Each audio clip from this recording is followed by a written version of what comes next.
మీనాకి జరిగిన అన్యాయం తెలుసుకున్న బాలు చింతామణికైతే సరైన బుద్ధి చెప్పాలి అనుకుంటాడు. అయితే చివరికి చింతామణికి బుద్ధి చెప్పి మీనాకైతే డబ్బులు ఇప్పిస్తాడు. అయితే గుండెండా గుడిగంటలు సీరియల్లో అప్కమింగ్ ఎపిసోడ్స్ లో ఏం జరగబోతుంది అనేది మనం టీవీలో కంటే ముందుగానే తెలుసుకుందాం. మరి దానికోసం మన ఛానల్ ని సబ్స్క్రైబ్ చేసుకోండి. ఇక మీనాకైతే అసలు దిక్కు తోచదు, ఎవరికి చెప్పుకోవాలో కూడా తెలియనటువంటి పరిస్థితి. వాడు అంత మోసం చేస్తాడని అస్సలు అనుకోలేదు. అయితే దాని వెనుక చింతమణి ఉందనే విషయం కూడా మీనాకి తెలియదు.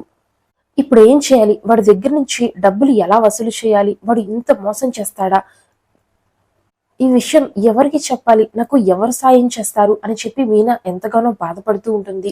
ఇక తన ఇంట్లో ఉన్న కుటుంబ సభ్యులకి ఈ విషయం చెప్దాము అనుకుంటుంది.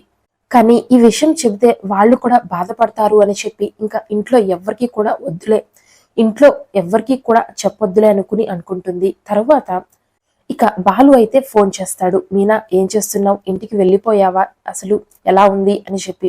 ఇక మీనా అయితే కొంచెం బాధగా మాట్లాడుతూ ఉంటుంది. ఏమైంది మీనా, ఎందుకు అలా ఉన్నావు అంటే ఏం లేదండి అంటుంది. ఇక ఏదో 2 నిమిషాలు అలా మాట్లాడేసి పెట్టేస్తుంది. మీనా అయితే కూర్చుని బాగా ఆలోచిస్తుంది. పోలీస్ స్టేషన్కి వెళ్ళి కంప్లైంట్ ఇద్దామా అంటే ఒకవైపు అగ్రిమెంట్ లో తన సంతకం ఉంది. పోలీసులు నిజం కన్నా కూడా ప్రూఫ్స్ కే ఎక్కువ ఇంపార్టెన్స్ ఇస్తారు. కాబట్టి నా మాట ఎవరు కూడా నమ్మరు. ఇక చుట్టుపక్కల ఉన్నవారు కూడా ఎవరు కూడా నా మాట వినడం లేదు. నేనేం పాపం చేశాను, నన్ను నమ్ముకుని వచ్చిన వాళ్ళందరికీ కూడా నేను అన్యాయం చేసిన దాన్ని అవుతున్నాను. నేను ఆ డబ్బులు తిరిగి ఎలా ఇవ్వాలి, అతన్ని నేను మోసం చేసినట్టు అవుతుంది. ఇప్పుడు ఏంటి నా పరిస్థితి, దేవుడా నాకెందుకు ఇటువంటి పరిస్థితి తీసుకొచ్చావు అని చెప్పి ఒకవైపు మీనా బాధపడుతూ ఉంటుంది. అయితే అక్కడే మీనాని ఏడుస్తూ ఉన్న మీనాని చూస్తూ చింతామణి అయితే చాటు నుంచి నవ్వుతూ మురిసిపోతూ ఉంటుంది. అయితే మొదట మీనా అయితే దాన్ని అస్సలు గమనించదు. తర్వాత ఆ చింతామణిని చూస్తుంది మీనా. ఇక ఇదంతా కూడా ఈ చింతామణి పైన, ఈ చింతామణి నన్ను ఈ విధంగా ఇబ్బంది పెడుతుందా, నన్ను ఇక ఆర్డర్స్ కూడా చేయకుండా ఇలా చేస్తుందా అని చెప్పి మీనా అయితే తెలుసుకుంటుంది. ఇక ఈ చింతామణికి ఎలా అయినా సరే బుద్ధి చెప్పాలి, దీని ఆగడాలు రోజు రోజుకి పెరిగిపోతున్నాయి. ఇక మీనా అయితే నిర్ణయించుకుంటుంది, ఏం జరిగినా సరే ఈ విషయం మొత్తం కూడా బాలుకి చెప్పేయాలి అనుకుంటుంది. ఇక వెంటనే ఫోన్ చేస్తుంది. ఇక బాలుతో అయితే చాలా ఏడుస్తూ మాట్లాడుతుంది. ఏమైంది మీనా, ఏమైంది, మా అమ్మని ఏమైనా అనిందా, నీకెవరైనా ఏమన్నా ఇబ్బంది చేస్తున్నారా, ఏం జరిగింది చెప్పు అని చెప్పి బాలు అయితే నిలదీస్తూ ఉంటాడు. ఇక మీనా అయితే, ఏమండి నన్ను ఒకరు మోసం చేశారండి, నేను మోసపోయానండి, నేను మీ అన్నలాగానే నేను కూడా మోసపోయానండి, ఇప్పుడు నేను కూడా లక్షలు మింగిన దాన్ని అనిపించుకోవాలండి అని చెప్పి బాధపడుతూ ఏడుస్తూ ఉంటుంది. ఇక బాలుకైతే అలా ఏడుస్తున్నటువంటి మీనా మాటలు ఏమాత్రం కూడా అర్థం కావు. నిన్ను మోసం చేయడం ఏంటి అంటే, నిన్ను ఎవరు మోసం చేస్తారు మీనా, నువ్వేం తప్పు చేస్తావు, నువ్వంతా కూడా చాలా పద్ధతిగా చేస్తూ ఉంటావు, నీకేం అంత కష్టం వచ్చింది, ఎందుకు, ఏం జరిగింది అని చెప్పి అడుగుతూ ఉంటాడు. ఇక మీనా అయితే జరిగిందంతా కూడా చెబుతుంది. నాకు ఇలా పెద్ద ఆర్డర్ వచ్చిందండి, కానీ వాళ్ళు 1 లక్ష మాత్రమే అడ్వాన్స్ గా ఇస్తామన్నారు. ఆ మేనేజర్ నన్ను తొందర పెట్టాడు, ఇంట్లో ఉన్న వాళ్ళతో చదివించుకుని సంతకం చేస్తాను అంటే ఒప్పుకోలేదు. తొందర పెట్టి మీకు 1,00,000కి 10 లక్షలకి తేడా తెలియదా అని చెప్పి నాతో సంతకం చేయించుకున్నాడండి. నేను కూడా అతన్ని నమ్మాను. వేరే చోట ఎక్కడైనా సరే డబ్బు తీసుకొచ్చి ఆర్డర్ పెడదాము, ఆర్డర్ తయారు చేసి ఇద్దాము అని చెప్పి నేను అనుకున్నాను. అన్నట్లుగానే నేను బ్యాంకుకి వెళ్ళి మరి డబ్బుల కోసం ప్రయత్నించానండి. కానీ నాకు అక్కడైతే డబ్బులు దొరకలేదు. వేరే ఎక్కడో నాకు తెలిసిన చోట మా తమ్ముడిని తీసుకువెళ్ళి అక్కడ నేను డబ్బులు తీసుకొచ్చానండి. తీసుకొచ్చి ఆర్డర్ అంతా కూడా చేసిన తర్వాత ఏం డబ్బులు నీకు మొత్తం కూడా ఇచ్చేసాను, 10 లక్షలు నీ చేతిలో పెట్టేశాను అంటున్నారు వాళ్ళు. ఇప్పుడు నా పరిస్థితి ఏమో అర్థం కావడం లేదు. ఒకవైపు అతనికి నేను డబ్బులు ఇస్తాను అని చెప్పాను, మరొక వైపు నేను చేసిన కష్టానికి కూడా నాకు డబ్బు దొరకడం లేదు. నన్ను నమ్మి వచ్చిన వాళ్ళకు కూడా నేను 1 రూపాయి కూడా ఇవ్వలేని పరిస్థితిలో ఉన్నానండి, నాకు ఏం చేయాలో తెలియటం లేదండి అని అంటుంది. ఇక బాలుకైతే ఇదంతా విన్నాక వెంటనే కోపం వస్తుంది. ఎవడ మేనేజరు, వాడంతా చూస్తాను అని చెప్పి బాగా అరుస్తూ ఉంటాడు. అయితే దీని అంతటికీ కారణం అతను కాదండి, అతని వెనక ఇంకొక మనిషి ఉంది, మీరు ఇక్కడికి వస్తే చెబుతానండి అంటుంది. అయితే నేను రేపు పొద్దున కల్లా వచ్చేస్తాను మీనా, నేను ఈ నైటే మొదలు పెడతాను, అటు వస్తాను, నేను ఇప్పుడే స్టార్ట్ అవుతాను, రేపు పొద్దున కల్లా నేను ఇంటి దగ్గర ఉంటాను, నువ్వు ముందు ఇంటికి వెళ్ళిపో, ఈ విషయం ఎవరికి చెప్పకు, నేనున్నాను కదా, నేను చూసుకుంటాను, మళ్ళీ ఇంట్లో వాళ్ళందరికీ చెప్పి కంగారు పెట్ట మాకు, వాళ్ళు కూడా భయపడతారు అని చెప్తాడు. ఇక మీనా అయితే ఇంటికి వెళ్ళిపోతుంది. ఇక ఆల్రెడీ చింతామణి ప్రభావతికి ఫోన్ చేసి చెప్పేసి ఉంటుంది, మీ కోడలు జీవితంలో మళ్ళీ బయటికి రాదు, చక్కగా నువ్వు చెప్పిన మాట వింటుంది, ఇంట్లోనే ఉంటుంది, ఒక్క రూపాయి సంపాదించదు అని చెబుతుంది. ఇక ప్రభావతి ఆనందానికైతే హద్దులు లేవు. ఒకవైపు ఏడుస్తూ దిగాలుగా ఉన్నటువంటి మీనాని చూసి ప్రభావతి అయితే ఎంతో సంతోషంగా, ఎంత ఆనందంగా, ఇంట్లో వాళ్ళందరికీ కూడా ఏదో ఒక లాటరీ గెలిచినంత సంతోషంగా ఉన్నట్లుగా తను చెబుతూ ఉంటుంది. ఈ రోజు నాకు ఎందుకో తెలియదు, చాలా సంతోషంగా ఉంది, చాలా ఆనందంగా ఉంది అని చెప్పి ఇల్లంతా కూడా తిరిగేస్తూ ఉంటుంది. అయితే బయట నుంచి ఫుడ్ తెప్పించుకుని మరి బాగా ఎంజాయ్ చేస్తూ, బాగా మీనానైతే ఎగతాళి చేస్తూ బాగా ఎంజాయ్ చేస్తూ ఉంటుంది. ఇక ఇంట్లో వాళ్ళందరూ కూడా ఎందుకు పిచ్చి పట్టిందల్లా ఇలా చేస్తున్నావు అని చెప్పి అంటూనే ఉంటారు. సత్యం కూడా ఎందుకు ఇలా చేస్తున్నావు ప్రభావతి, ఈ రోజు నువ్వేదో కళ్ళు తాగిన కోతిలా ప్రవర్తిస్తున్నావు అని అంటాడు. ఇక ప్రభావతి అవునండి, ఈ రోజు నాకు నిజంగానే అలానే ఉంది, చాలా సంతోషంగా ఉంది, నా జీవితంలో నేను ఎప్పుడు ఇంత సంతోషంగా లేను అని అంటూ ఉంటుంది. మీనాకైతే అసలు అర్థం కాదు, నాకున్నటువంటి పరిస్థితికి అత్తయ్య సంతోషంగా ఉండడానికి ఏంటి సంబంధం, అర్థం కానిటువంటి పరిస్థితిలో మీనా ఆలోచిస్తూ ఇక తన రూమ్ కి వెళ్ళిపోతుంది. అయితే మీనాని పిలుస్తుంది ప్రభావతి.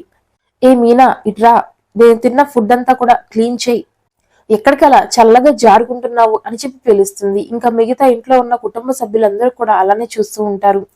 మీనా అలా కాస్త డల్ గా ఉండడం చూసి శృతి, రోహిణి ఇద్దరికి కూడా డౌట్ వస్తుంది. ఏమైంది మీనా అలా ఉన్నావు అని అడుగుతారు. అయితే మీనా మాత్రం ఎవరికి కూడా ఏమీ చెప్పదు. ఎందుకంటే ఇప్పుడు తనకి ఆ డబ్బులు వస్తాయో రావో తెలియదు, తను చాలా ఇబ్బందుల్లో ఉంది. ముందు ఆ సమస్యని ఎలా అయినా పరిష్కరించాలి, ఆ తర్వాత ఇంట్లో వాళ్ళకి చెప్దాము అనుకుంటుంది. ఏం లేదు, ఈ రోజు నాకు పెద్ద ఆర్డర్ వచ్చింది కదా, టైట్ అయిపోయాను, అందుకే నేను ఇలా కాస్త నీరసంగా ఉన్నాను, నేను ఈ రోజుకి రెస్ట్ తీసుకుంటాను, నాకు ఆకలిగా కూడా లేదు, ఎవరు నన్ను ఇబ్బంది పెట్టకండి ప్లీజ్, నేను తర్వాత వచ్చి భోజనం చేస్తాను అని చెప్తుంది. ఇక వాళ్ళు కూడా సరే మీనా నువ్వు వెళ్ళు, ఏమైనా చిన్న చిన్న పనులు ఉంటే మేము చూసుకుంటాము అంటారు. ప్రభావతి అయితే మనసులో మాత్రం చాలా సంతోషంతో, ఆనందంతో ఉంటూ ఉంటుంది. ఇక మరుసటి రోజు బాలు అయితే నేరుగా ఇంటికి వస్తాడు. మీనానైతే తీసుకుని బయటికి వెళ్ళిపోతాడు. ఏంటి మీనా, నీకు ఎవరు మోసం చేసింది, ఎవరో చెప్పు, వాడిని 4 పీకుతాను అని చెప్పి సీరియస్ గా మాట్లాడుతూ ఉంటాడు బాలు. అయితే మీరు పీకాల్సింది ఒక అమ్మాయినండి అని చెప్పి మీనా అంటుంది. అమ్మాయా, ఒక ఆడది నిన్ను మోసం చేసిందా అని చెప్పి బాలు అయితే షాక్ అయిపోతాడు. అవునండి, నాకు మొదటి నుంచి కూడా ఒక అమ్మాయి అడ్డుపడుతూ ఉంది, ఆవిడ మాత్రమే ఈ ఆర్డర్లన్నీ కూడా చెయ్యాలి, ఎవ్వరు కూడా చేయకూడదు అని చెప్పి ఒక స్వార్థంతో ఇదంతా కూడా చేస్తుంది. కొత్తగా ఎవరు వచ్చినా సరే వాళ్ళందరినీ కూడా అణగదొక్కుతూ ఉంటుందట. నన్ను కూడా అలానే చేసిందండి, నన్ను మోసం చేసింది, దీని అందరికీ కారణం ఆ చింతామణి అని చెప్తుంది. ఇక బాలు ఆ చింతామణి ఎక్కడ ఉంటుంది, వాళ్ళ ఇంటి అడ్రస్ ఎక్కడ అని చెప్పి వెతుకుతూ ఉంటాడు. ఇక బాలు అయితే చింతామణి ఇంటి అడ్రస్ తెలుసుకుని మీనాని తీసుకుని సరాసరి వాళ్ళ ఇంటికి వెళ్ళిపోతాడు. చింతామణిని పిలుస్తాడు. తనైతే బయటికి వస్తుంది. నువ్వు ఇంత మోసం చేస్తావా, నా భార్యని మోసం చేయాలని నీకు ఎలా అనిపించింది, నా భార్య అంతా అమాయకురాలు, తన కష్టం మీద తను ఆధారపడుతుంది తప్ప ఎవరి దగ్గర 1 రూపాయి ఆశించదు, తనేమన్నా నీ ఆర్డర్లే లాగేసుకుంటుందా, తనకొచ్చింది తను చేసుకుంటుంది, నీకొచ్చింది నువ్వు చేసుకోవచ్చు కదా, మొత్తం అందరినీ కూడా నువ్వే ఏలేయాలంటే ఎలా అని చెప్పి బాలు గట్టిగా నిలదీస్తాడు. చింతామణి అయితే వీడెవడు కొత్తగా వచ్చాడు అని చెప్పి చూస్తూ ఉంటుంది. నాకేం సంబంధం, నేనేం చేయలేదు అని చెప్పి ఒక్క మాటతో తేల్చేస్తుంది. చింతామణి అయితే ఒప్పుకోదు. ఇక మీనా, ఇదంతా కూడా నువ్వే చేశావు, ఆ మేనేజర్ నీతో మాట్లాడడం కూడా నేను చూశాను, నేను బాధపడుతుంటే పక్క నుంచి నువ్వు నీ అసిస్టెంట్ మాట్లాడుకునే మాటలు కూడా నాకు వినిపించాయి, మీరు అబద్ధం చెప్పకండి, ఉన్నది ఉన్నట్లుగా మాట్లాడేసేయండి అని చెప్పి అంటూ ఉంటుంది. నాకు రావాల్సినటువంటి డబ్బుని నాకు ఇచ్చేసేయండి అని చెప్పి అంటూ ఉంటుంది. ఇంతలో ఆ ఇంట్లో నుంచి మీనాకి డబ్బులు అప్పుగా ఇచ్చినటువంటి సింగాయ్ బయటికి వస్తాడు. ఏంటమ్మా డబ్బులు తీసుకొచ్చావా అని అడుగుతాడు. ఏంటండి ఈవిడ మీకేమవుతుంది అని చెప్పి మీనా అయితే ప్రశ్నిస్తుంది. ఆవిడ నా భార్య అని చెబుతాడు. ఓహో, భార్య భర్తలది ఇదే బిజినెస్ అని చెప్పి బాలు అయితే నోరు జారుతాడు. ఇక మీనా అయితే ఆగండి, ఈయన చాలా మంచివారండి, ఈయన నన్ను నమ్మి ఇచ్చారు, ఒక ఆడమ్మాయి తన కాళ్లపైన తను నిలబడుతుంది అంటే ఎటువంటి డాక్యుమెంట్స్ లేకుండా సహాయం చేయడానికే ఇచ్చారండి అని చెప్పి మీనా అయితే అంటూ ఉంటుంది. అయితే ఇక చింతమణి చేసినదంతా కూడా మీనా ఆ సింగరాయికి చెబుతుంది. సింగరాయ్ అయితే అస్సలు నమ్మలేడు. ఎందుకంటే నువ్వు నిజాయితీగా సంపాదిస్తున్నావు, నా భార్య చాలా గ్రేట్ అని నేను అనుకుంటూ ఉన్నాను, నువ్వు ఇలా చేస్తున్నావా అని చెప్పి చింతామణి చెంప మీద ఒక్కటి పీకుతాడు. ముందు పాపం ఆ అమ్మాయి దగ్గర తీసుకున్న డబ్బులైతే ఇచ్చేసాయి అని చెప్పి తిడతాడు. ఇక బాలుకైతే చింతామణి మీద కడుపు అయితే మండిపోతూ ఉంటుంది.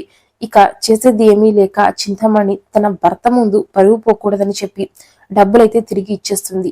బాలు అయితే వార్నింగ్ ఇస్తాడు, మీ భార్య బదులు ఇద్దరికి చెబుతున్నాను, ఇంకొకసారి ఇదే మళ్ళీ జరిగిందంటే మీరు పోలీస్ స్టేషన్ లో ఉంటారు అని చెప్పి బాలు సీరియస్ గా వార్నింగ్ ఇస్తాడు. నా సంగతి మీకు ఇంకా తెలియదు, మీరు డబ్బులు ఇవ్వండి, డబ్బులు ఇవ్వకపోండి, కానీ నా భార్యనైతే ఇబ్బంది పెట్టొద్దు, ఇంకొకసారి తను చేసేటువంటి ఆర్డర్స్ లో మీరు ఏలు పెట్టొద్దు అని చెప్పి అక్కడి నుంచి మీనాని తీసుకుని వెళ్ళిపోతాడు. ఇక రాబోయే ఎపిసోడ్ లో ఏం జరుగుతుందో తెలుసుకోవడానికి మన ఛానల్ ని సబ్స్క్రైబ్ చేసుకోండి.